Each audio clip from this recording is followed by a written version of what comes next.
छेड़ाला का स्वाध्याय शायद आप लोग प्रतिदिन करते होंगे। उसमें एक प्रसंग जो आपके सामने रख रहा हूँ कि पुण्य पाप फलमाए हरक विल को मत भाई, यह पुद्गल पर जाए उपज बिन से थिर नाही।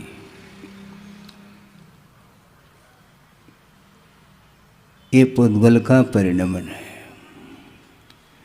पुण्य और पाप ये पुद्गल की ही पर्याय है और इसमें संसारी प्राणी हर्ष और विषाद का अनुभव करता है। ये धूप और छाव की भांति पल पल में परिवर्तन संसार में देखने को मिलता है और जिस समय पुण्य का जोर मारता है उस समय वह फूला नहीं समाता है, किंतु अगले ही पल में जब पाप का उदय सामने आता है उस समय वह विषाद का अनुभव करता है, उदास पाता है अपने आप को। आचार्य कहते हैं उदास मत हो जाओ, भगवान के दास बनो। उदास क्यों होते हो? दास बनना सीखो। जो व्यक्ति भगवान का भक्त बनेगा वह कभी उदास का अनुभव नहीं कर सकता। यह विश्वास का विषय है। यह पौद्गलिक परिणमन कर्म का उदय समय समय पर परिवर्तन को लेकर के आता है और वह सारा सारा फल अपने ही द्वारा किया हुआ वह कृत्य का परिणाम है।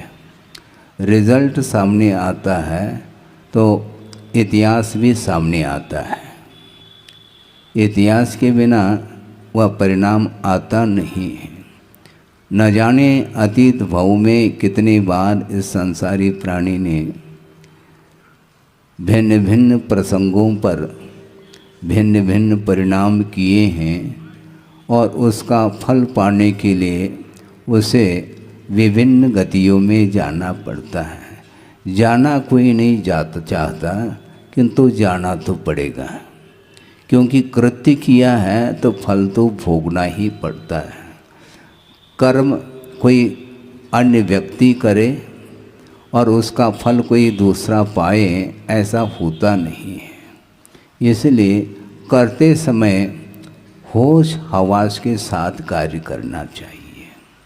कल चर्चा चल रही थी अज्ञात भाव को लेकर के, उसको आपके सामने रखना चाहता हूँ।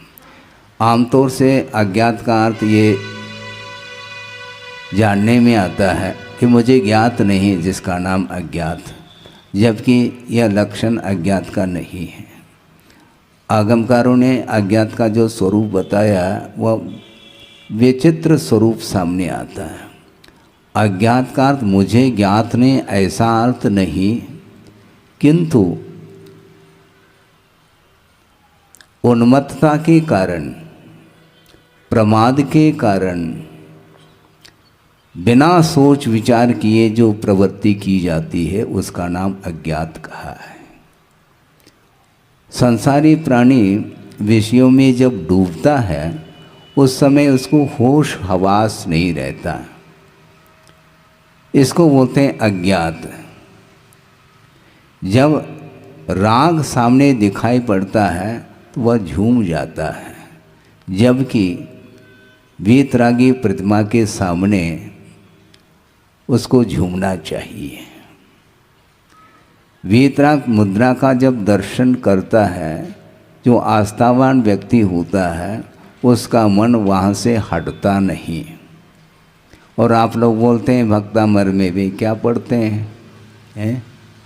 दृष्ट्वा भवंत मणिमेश विलोकनीयम नान्यत्र तोष मुपयात जनस्य चक्षु। आगे तो ये उदाहरण दिया है, वो बाद की बात है।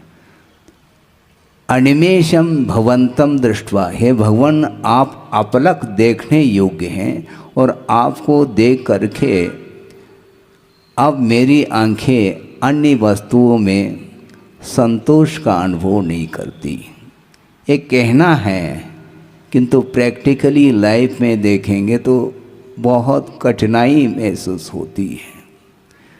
साक्षात प्रभु का दर्शन करने के उपरांत भी क्षायिक सम्यक दृष्टि चक्री वह घर लौट रहा है। भगवान ने भेजा था उनको, है बोलो। भगवान न किसी को भेजते हैं न बुलाते हैं, किंतु भगवान के प्रति जिसकी आस्था होती है वह दूर भी क्यों न हो वह आ जाता है।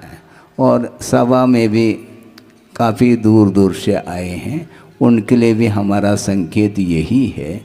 कोई बॉम्बे से, कोई दिल्ली से, कोई आगरा से, अन्य महानगरियों से आए हैं। निमंत्रण किसने दिया? भगवान ने दिया क्या? न भगवान दे सकते हैं, न भगवान के अनुयायी श्रवण दे सकता है।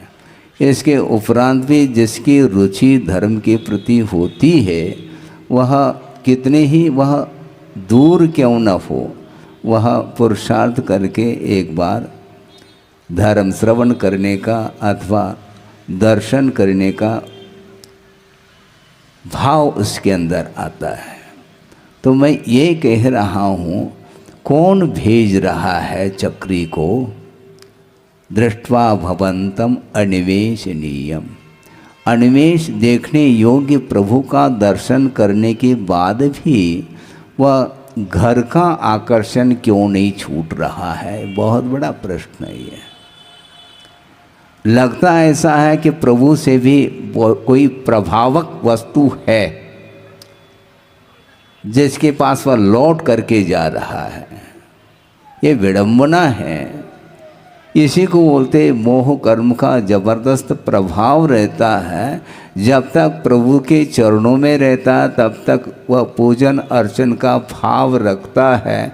उसके बाद फिर कहाँ जाना? जहाँ से आए वहीं जाना, वो तो क्लियर है। रिटर्न टिकट भी साथ में ही रहता है। हाँ, रिजर्व रहता है वह टिकट, क्योंकि ये आखिर उसकी भूमिका क्या है? अपनी भूमिका के अनुरूप जो कर रहा है बहुत ओवर कर रहा है, मैं मानता हूँ। क्योंकि चारों ओर यह जो राग का जो दृश्य देखने में आ रहा है, उसको गौण करके प्रभु के चरणों में आना ये बहुत बड़ा शुभ लक्षण माना जाता है। तो इसलिए हर्क विलखो मत भाई ऐसा कह रहे हैं। किसमें हर्ष और विषाद का अनुभव करता? पुण्य और पाप के फल में।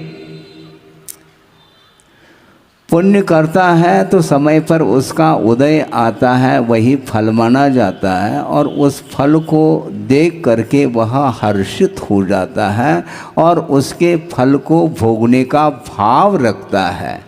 जिस समय पुण्य के फल को भोगने का भाव रखता है वह बिना राग के भोगा नहीं जा सकता, और राग के साथ वह भोगता है, उसी समय पुनः वह पाप का अर्जन करता है।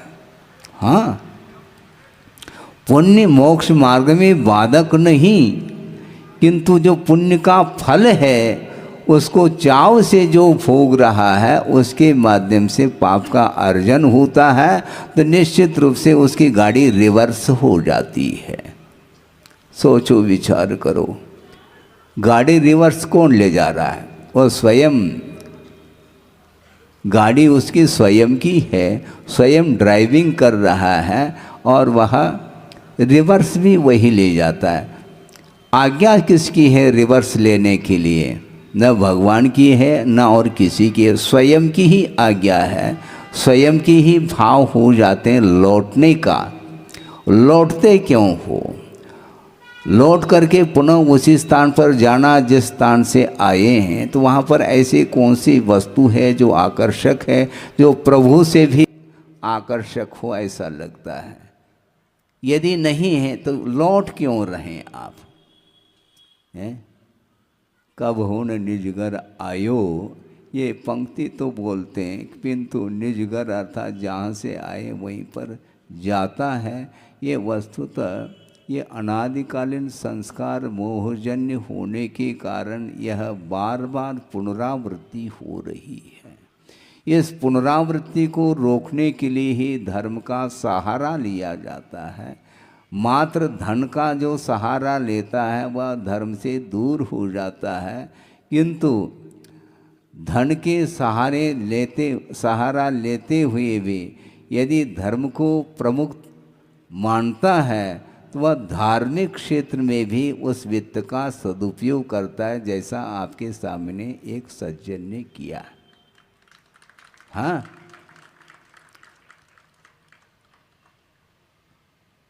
आगमकार ये कहना चाहते हैं उस व्यक्ति की भी प्रशंसा करनी चाहिए जो धर्म का पक्ष लेकर के वह अर्जित जो पुण्य है, वित्त है, उसका सदुपयोग करने के लिए खड़ा है। उसकी मुक्त कंठ से प्रशंसा कर लेनी चाहिए। इसलिए कर लेनी चाहिए क्योंकि उसके माध्यम से धर्म की साधना हो रही है। एक व्यक्ति के माध्यम से यदि हजारों व्यक्ति धर्म साधना कर रहे हैं, वह सारा का श्रेय किसको जाएगा? जो पुण्यार्जक होता है उसको जाता है, क्योंकि उदारता के साथ, क्योंकि उस वित्त का जो अर्जन किया था वह भी पुण्य के माध्यम से ही वह अर्जित हुआ है वह वित्त, किंतु साथ से पुण्य का उदय होता है तब कहीं जा कर के उसका सदुपयोग करने का भी भाव जागृत होता है। दुनिया में अरबपति खरबपति बहुत सारे होंगे, किंतु वो सारा वित्त का जो अर्जन उन्होंने किया है वह किसके लिए किया है? धार्मिक क्षेत्र में उसका उपयोग होता है तो पुनः वह पुण्य और बढ़ता चला जाता है। इसलिए पुण्य मोक्ष मार्ग में बाधक नहीं, किंतु पुण्य का जो फल है वह बाधक सिद्ध होता है। इसलिए समय रहते उसका सदुपयोग यदि करेंगे और निरंतर साथ से पुण्य का अर्जन वह करता ही चला जाता है। हाँ, चक्रवर्ती ने कोई दुकान नहीं खोली है, कोई फैक्ट्री नहीं खोली। सुन रहे हैं आप? चक्रवर्ती ने ऐसे कोई मिल और फैक्ट्री नहीं खोली, किंतु अतीत जीवन में जो उन्होंने पुण्य का अर्जन किया है वह साथ से पुण्य का अर्जन त्याग के साथ किया है। ये ध्यान रखो, रत्नत्रय की आराधना के फलस्वरूप ही वह चक्रवर्तित्व पद भी मिलता है। हाँ, रत्नत्रय की आराधना करने वाला छाँव में नहीं बैठता, वह धूप में बैठता है, क्योंकि उसकी दृष्टि में धूप और छाँव दोनों समान हैं। भवने वने वा, चाहे भवन हो चाहे वन हो, उन सबके प्रति साम्य भाव रख करके वह उत्तम त्याग का ये परिणाम है। जो बड़े बड़े पद मिल जाते हैं, पुरुषार्थ के द्वारा फल नहीं मिलता। रत्नत्रय मोक्ष पुरुषार्थ जो करता है उसके लिए जिस पुरुषार्थ के माध्यम से मुक्ति मिलने वाली है, उस पुरुषार्थ के माध्यम से यदि मान लो स्वर्ग मिल जाए, कोई खास बात थोड़ी है। गुरुदेव का कहना है, मान लो किसी को दिल्ली जाना है और बीच में यदि आगरा मिल जाए तो मिलना ही है। वो तो मिलना ही मिल। उद्देश्य आगरा जाने का थोड़ा ही है, दिल्ली जाने का उद्देश्य है। उसी प्रकार मोक्ष पुरुषार्थ करने वाले का जो लक्ष्य है वह केवल बंधन से मुक्त होना, उसका टारगेट है और कोई गेट नहीं उसका। यही टारगेट, यही लक्ष्य बांध करके चलता है और ध्रुव लक्ष्य तक पहुँचते तक वह इधर उधर नहीं देखता। एक ही रास्ता है और मोक्ष मार्ग भी अनेक नहीं हुआ करते, एक ही होता है। दिल्ली का रास्ता अलग है, बॉम्बे का अलग है, कलकत्ता का अलग, सब रास्ते अलग अलग है। कॉलोनी बहुत सारे हैं, महानगरी बहुत सारे हैं, किंतु मार्ग जो है ना मोक्ष का एक ही है। इसलिए लौटना नहीं। मान लो लौट जाओ तो भी वापिस, क्योंकि एक बार प्रभु का दर्शन कर लेता है तो लौटने के बाद भी वह पुनः पुनः आता है, क्योंकि उसके धार्मिक संस्कार प्रगाढ़ होते चले जाते हैं। तो इतनी प्रगाढ़ता आ जाती तो वह फिर बाद में लौटने का भाव भी नहीं करता। इसलिए हर्ष और विषाद का जो भी अनुभव हो रहा है वह केवल पौद्गल की पर्याय को लेकर के है। पौद्गलिक परिणति, गुरुदेव ने ये कहा था, सर्वम इदम पौद्गलिकम। जो कुछ भी देखने में आ रहा है वह पौद्गलिक परिणति है, जड़ की परिणति है। और जड़ की परिणति को देखते हुए संसारी प्राणी जड़ हो रहा है। चेतन होकर के भी जड़ से प्रभावित होना ये ठीक नहीं, जबकि चेतन से जड़ प्रभावित नहीं होता। जड़ कभी भी ये नहीं कहता मुझे देखो, जड़ ये नहीं कहता कि मुझे सूंघो, मुझे सुनो, मुझे चखो। कौन चख रहा है? चखने की भावना किसके अंदर हो रही है? देखने की भावना किसके अंदर हो रही है? सुनने की भावना किसके अंदर हो? जो चैतन्य तत्व है उसी के भीतर ये परिणाम होते हैं। इसलिए पापमय परिणाम और पुण्यमय परिणाम का यदि कोई आधार है तो वह जीव ही है। इसलिए अपने को बहुत सावधानी के साथ चलना है। और जगत में आप रहते हैं किंतु जगत रहो कह रहे हैं। संसार में तो रहना है ही, संसार से पार होना बहुत कठिन होता है। इसलिए कठिन कह रहा हूँ, जिस कार्य को संपादित करने के लिए अनंत काल व्यतीत हुआ है उसके बाद भी वह कार्य हमारे द्वारा संपादित नहीं हो पा रहा है। इसमें कारण और कुछ भी नहीं, निजी परिणाम ही इसमें व्यवधान उपस्थित कर रहे हैं। मोहजन्य जो परिणाम है वही आपको कहाँ भेज रहा है? कहीं नहीं भेज रहा है। जहाँ आप रहना चाहते हैं उसके लिए वह सहयोग दे रहा है। हाँ, कठिन बहुत काम है। इसीलिए अब सोचो विचारो, कहाँ तो अवधि ज्ञानी है, कहाँ क्षायिक सम्यक दृष्टि है। उसी भव से मुक्त होने वाला वह चक्री अभी भी वह घर जो लौट रहा है, उस लौटाने में कारण उसके स्वयं के ही मोहजन्य परिणाम है, दूसरे का इसमें कोई हाथ नहीं है। कोई व्यक्ति कह सकता है कि महाराज हमारी कोई इच्छा नहीं थी और घर वालों ने जबरदस्ती कर ली, काय के लिए? शादी के लिए। वो जबरदस्ती कैसे कर सकते हैं आपके लिए? स्वयं की इच्छा यदि नहीं है तो भगवान भी बाध्य नहीं कर सकेंगे, आपको ये ध्यान रखो। स्वयं की इच्छा के ऊपर ही वह संसार चल रहा है। संसार का निर्माता कोई दूसरा नहीं और कोई ईश्वर विशेष व्यक्तित्व को लेकर के हो जिसने इस सृष्टि की रचना की है। इस प्रकार की परिकल्पना हो सकती है दुनिया में, किंतु इस संसार का निर्माण प्रत्येक जीव अपने निर्माण का कर्ता स्वयं है। स्वयं जाल में जा रहा है और दूसरे को कहता है ये फंसा रहे हैं हमें। अच्छा, ये काय को फंसाते हैं? नहीं फंसा सकते। स्वयं की यदि इच्छा नहीं, दूसरा बाध्य नहीं कर सकता। स्वयं की यदि मान लो 1% भी इच्छा है, वह जाल में आ जाएगा। हाँ।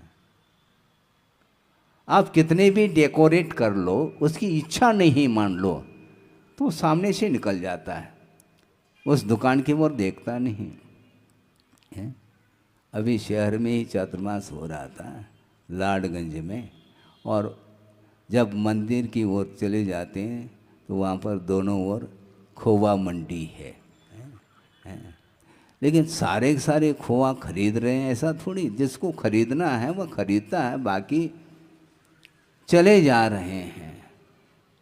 सब्जी मंडी में चले जाओ, कहीं भी मंडी, किसी भी मंडी में चले जाओ, वो 10 रुपये किलो, 100 रुपये किलो वो चिल्ला रहा है, किंतु आपको कोई फर्क नहीं पड़ना, क्योंकि आपको लेना थोड़ी है। तो जिसको लेना है वहाँ पर रुक जाता है, जिसको नहीं लेना है तो वह देखता तक नहीं है, क्योंकि उसका लक्ष्य अलग है। उसी प्रकार लक्ष्य के ऊपर ये सारा सारा निर्धारित है। आपका क्या लक्ष्य है, कोई पूछेंगे तो आप क्या बताएंगे? बोलो। हाँ, वो कह रहे हैं, वो बोल भी नहीं पा रहे हैं, यूँ कह रहे हैं वो। मतलब ये इसी को बोलते हैं द्रव्य संग्रह। ये ग्रंथ का नाम है द्रव्य संग्रह, और एक द्रव्य का अर्थ धन होता है। तो आप द्रव्य संग्रह कर रहे हैं, इसका अर्थ आप स्वाध्याय नहीं कर रहे हैं, किंतु वित्त का संग्रह चल रहा है, और ये संग्रह ठीक नहीं है।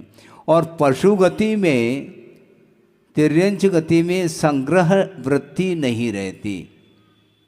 हाँ,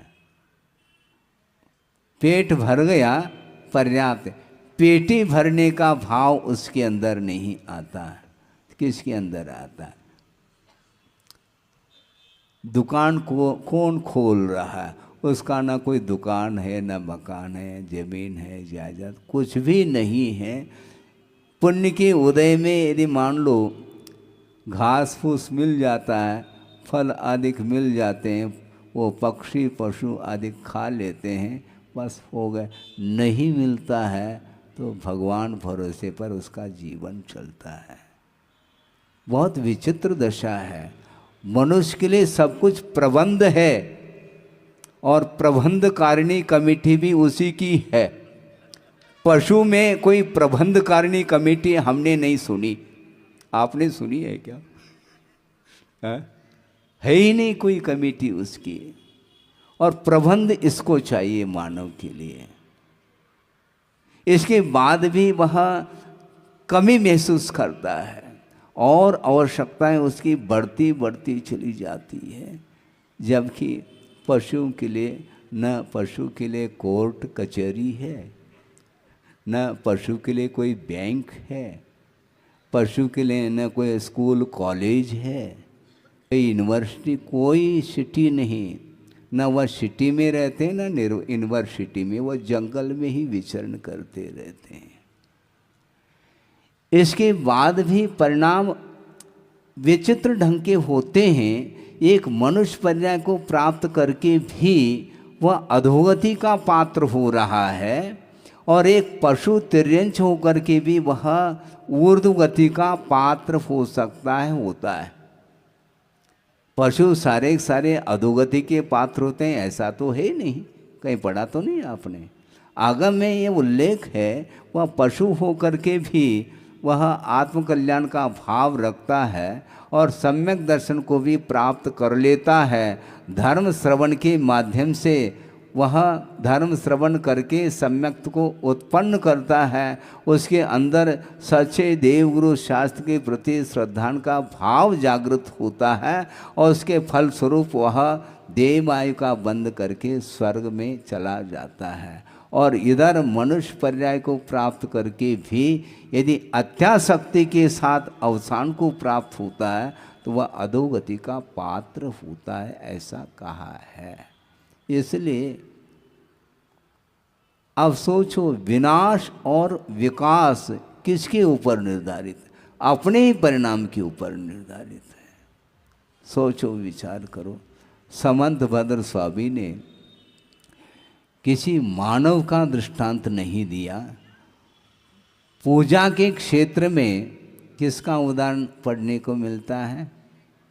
एक छोटा सा मेंढक है? मिलता है। अरहत चरण सपर्या, इस प्रकार कहा है।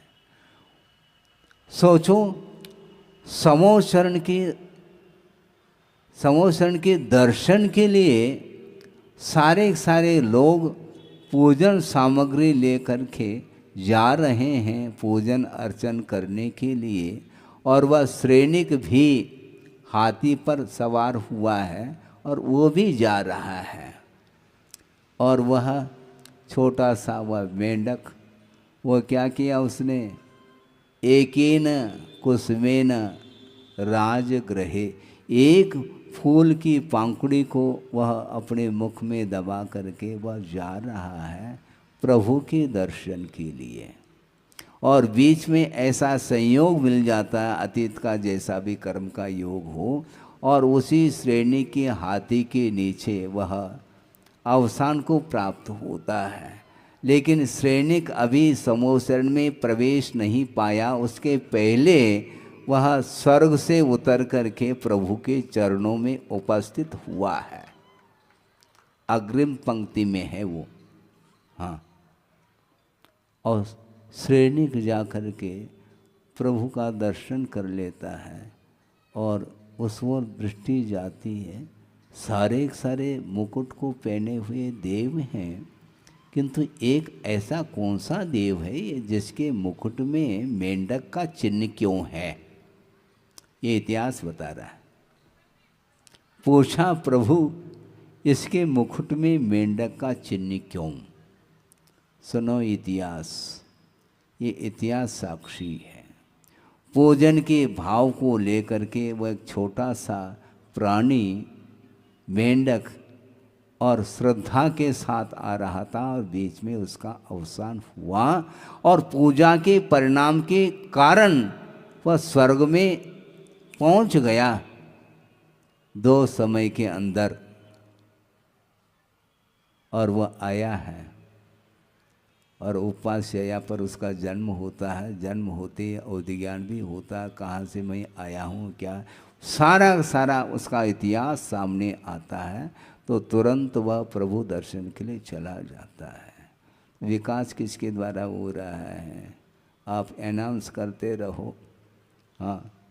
वो बिना अनाउंस किए वह पहुंच गया। वो सारे सारे लोग अपने अपने ड्रेस पहन करके जा रहे, उसका कोई ड्रेस नहीं, किंतु एड्रेस कायम रहा उसका। उसने सही मायने में उस निकृष्ट पर्याय में भी उसने विकास किया है, कमाई उसने की है, इनकम उससे हुआ। कौन सा एड्रेस था उसके पास? कोई नहीं है। कोई देखे नहीं देखे, कोई कमेंट्स करे न करे, इसको कोई फर्क नहीं पड़ता। उसका लक्ष्य है, ये जो पतन हुआ है मेरा, ये पाप का परिणाम है, इसलिए हमें जल्दी से जल्दी पुण्य का अर्जन करना है, जिसके माध्यम से वह मनुष्य पर्याय हमें प्राप्त हो जाए, जिसके माध्यम से हम स्वर्ग नहीं और ऊपर उठना है। लेकिन लिफ्ट नहीं लगाए, ध्यान रखो, लिफ्ट के माध्यम से हम स्वर्ग पहुंच जाए अथवा मोक्ष महल में प्रवेश कर जाए। बहुत सारे जो है ना अटकलें लगाता रहता है। इच्छाएं बहुत जागृत होती, किंतु इच्छा से कुछ नहीं होता। कि वस्तुतः आपका समर्पण भाव यदि है और समीचीन यदि पुरुषार्थ करते हैं, तो निश्चित रूप से बिना मांगे उस पुरुषार्थ के बल पर आपको मिलना ही मिलना है। आप मांग क्यों रहे हैं? ये मांगना छोड़ दो, याचना छोड़ दो, वाचना करो, स्वाध्याय करो, वाचना करो, याचना मत करो। वाचना तो करो नहीं, स्वाध्याय तो करता नहीं, और बस याचना करता करता प्रभु के सामने हाथ जोड़ करके खड़ा रहता है। प्रभु कहते हैं तुम हाथ क्यों जोड़ रहे हो? पहला हाथ दिखाया था इसलिए पतन हुआ है, अब ध्यान में आ रहा है हाथ जोड़ने का। हाथ जोड़ो भीतर से, हाथ तो जोड़ दिया, मन भी तो जोड़ो। प्रभु के सामने तुम्हारा शरीर खड़ा है, किंतु मन भी प्रभु के चरणों में होना चाहिए। इसको बोलते हैं भावात्मक धर्म है। मैं इन क्रियाओं को गौण नहीं करना चाहता। ये क्रियाएं, इसका निषेध नहीं, किंतु इन धार्मिक क्रियाओं के पीछे हमारा जो उद्देश्य है वह भी पवित्र उद्देश्य होना चाहिए। अब पंच कल्याणक करने जा रहे हैं। आप करने जा रहे हैं कि भगवान का हो रहा है? क्यों आप अनाउंस क्या कर रहे हैं? कल्याण प्रभु का होना है, आपका क्या होना है? पंच कल्याणक देखने से आपका कल्याण होना है, उनका वो तो करते चले जा रहे हैं, वो तो उनका तो प्रैक्टिकल पेपर है, आप केवल दृश्य देख रहे हैं। किंतु देखने से भी श्रद्धा में मजबूती आती है। श्रद्धा नहीं है तो उत्पन्न होता है, और श्रद्धा लेकर के आया है तो उसमें और सम्यक तो वर्धनी क्रिया इसी को बोलते हैं। सम्यक दर्शन में यदि वृद्धि होती है तो सच्चे देवगुरु शास्त्र की उपासना के माध्यम से ही सम्यक दर्शन में और निखार आता है। इसलिए आप दूर दूर से आए हैं, आपसे भी दूर से मैं आया हूँ, क्योंकि तीन लोक में कहाँ पर था, मेरा अतीत जीवन किस कोने में था किसी को ज्ञात नहीं है, तो आपसे भी मैं दूर से आ रहा हूँ। किंतु प्रभु के चरणों में निकट पहुँचने के उपरांत हमारा संसार भी समाप्त हो सकता है, होता है। इसलिए ये आकर्षण से बचिए आप। गुरुदेव ने 40-45 नहीं 50 साल लगभग क्षेत्र पर ही व्यतीत किया है उन्होंने। सिद्ध क्षेत्र अस्य क्षेत्र में ही वर्षा योग, शीत योग, ग्रीष्म योग सब व्यतीत किए, और उसमें इस पवित्र स्थान में रह करके उन्होंने आत्मा की साधना ही की है। और उसमें जो साधना करना चाहता है, कल्याण करना चाहता है, इस भाव को लेकर के कोई आता है तो उनके लिए भी उन्होंने मार्ग प्रशस्त किया है। अब मुझे मार्ग प्रशस्त करने की कोई आवश्यकता नहीं है, प्रशस्त करके गए हैं, उसको प्रशस्त रखना चाहिए हमें।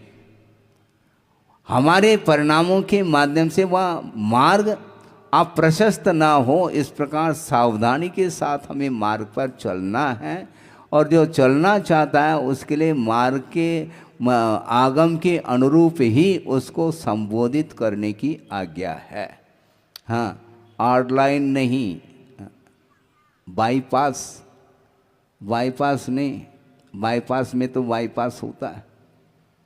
हाँ, राजमार्ग बिल्कुल इधर उधर पगडंडी नहीं, राजमार्ग एक ही मार्ग है, मोक्ष मार्ग, उस पर चलना है। और जो भीतर से चलता है तो उसके लिए अब ज़्यादा देरी नहीं, बहुत अत्यल्प काल में अपने लक्ष्य को वह पूर्ण कर सकता है। आपका समय हो गया है, लगभग आध घंटा 40 मिनट हो गया, ठीक है ना? अब है क्या? और तो कहेंगे महाराज आप बंद मत करो। अरे बंद करना बंद करो तो अपने आप उपदेश की आवश्यकता नहीं पड़ेगी। 15 मिनट भी 10 मिनट भी यदि मान लो आगम के अनुरूप आप स्वाध्याय आदि करते हैं तो उसका फल तो सामने आता है। ज़्यादा और कम से कोई मतलब नहीं। हम इन दिनों में चर्चा का विषय बनाते हैं, किसी के पास सम्यक दर्शन है तो उसके पास सम्यक ज्ञान भी है, तो फिर तनाव नहीं आना चाहिए इनके पास ज़्यादा है हमारे पास कम है। कम ज़्यादा से कोई प्रयोजन नहीं, समीचीन ज्ञान होना चाहिए। सम्यक ज्ञान यदि आपके पास है निश्चित रूप से टिकट कट गया है। सम्यक दर्शन टिकट का काम करता है, लेकिन उसको सुरक्षित भी रखना है, नहीं तो कभी भी सम्यक दर्शन छूट सकता है। इसलिए आपने समर्पण भाव के साथ सम्यक दर्शन को उपलब्ध किया है, और वह मोक्ष मार्ग की प्रथम सीढ़ी है। अभी बहुत सारी सीढ़ी चढ़ना है, इसलिए वो सम्यक दर्शन के आधार से ही हम संसार का अंत कर सकते हैं। सबका संसार अंत को प्राप्त हो, इस पवित्र भावना के साथ अहिंसा परमो धर्म की जय। बोधि समाधि परिणाम शुद्धि स्वात्मोपलब्धि शिव शोक शुद्धि चिंतामणिम चिंतित वस्तुदाने त्वामंद मानस्य ममास्तु देवी। परम पूज्य आचार्य गुरुवर श्री विद्यासागर जी मुनि महाराज की जय।